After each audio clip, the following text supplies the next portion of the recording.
एक राज्य में एक राजा का शासन था। हर सप्ताह पूरी शानो शौकत से नगर में उसका जुलूस निकला करता था, जहां प्रजा उसके दर्शन किया करती थी।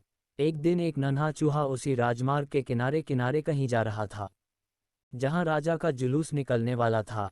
वह चूहा था तो छोटा सा, मगर उसका घमंड बहुत बड़ा था और वह खुद को सर्वश्रेष्ठ और महान समझता था।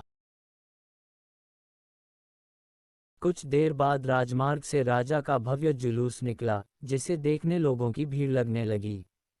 राजा अपने पूरे दल बल के साथ था। उसके सैनिक उसे घेरे हुए थे।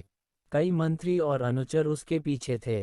वह एक विशाल शाही हाथी पर सवार था। हाथी शाही था, इसलिए उसे भव्यता से सजाया गया था और उसकी शान भी देखते बनते थी।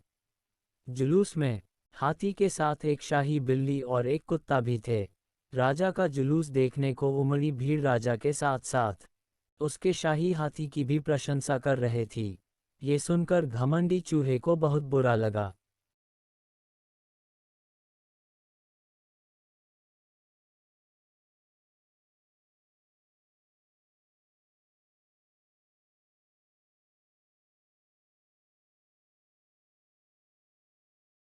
वह हाथी को गौर से देखने लगा, फिर सोचने लगा, इसमें ऐसी क्या खास बात है जो मुझ में नहीं। मैं भी उस जैसा ही हूँ। मेरे पास भी दो आंखें, दो कान, एक नाक और चार पैर हैं। फिर उसकी इतनी प्रशंसा क्यों? उसके विशाल शरीर के कारण, लंबी सूंड के कारण, छोटी छोटी आंखों के कारण या झुर्रीदार चमड़ी के कारण?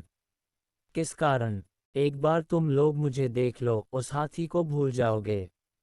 मैं हाथी से ज्यादा महान हूँ। चूहा ये सब सोच ही रहा था कि शाही बिल्ली की नज़र उस पर पड़ गई और उसकी लार टपक गई। जुलूस छोड़ वह उसकी ओर लपकी। फिर क्या था? चूहा अपनी सारी महानता भूलकर दुम दबाकर भागा। भागते भागते वह हाथी के सामने आ गया। आगे बढ़ते हाथी ने उस पिद्दी से चूहे को देखा तक नहीं और अपना विशाल पैर उठा लिया। चूहा उसके पैर के नीचे कुचलने ही वाला था, मगर किसी तरह उसने खुद को बचाया। वहां से बचा तो खतरनाक कुत्ता सामने था, जो उसे देखकर गुर्राया। चूहा पूरी जान लगाकर वहां से भागा और राजमार्ग के किनारे स्थित एक छेद में घुस गया। उसका सारा घमंड उतर चुका था। उसे समझ आ चुका था कि वह इतना भी श्रेष्ठ और महान नहीं।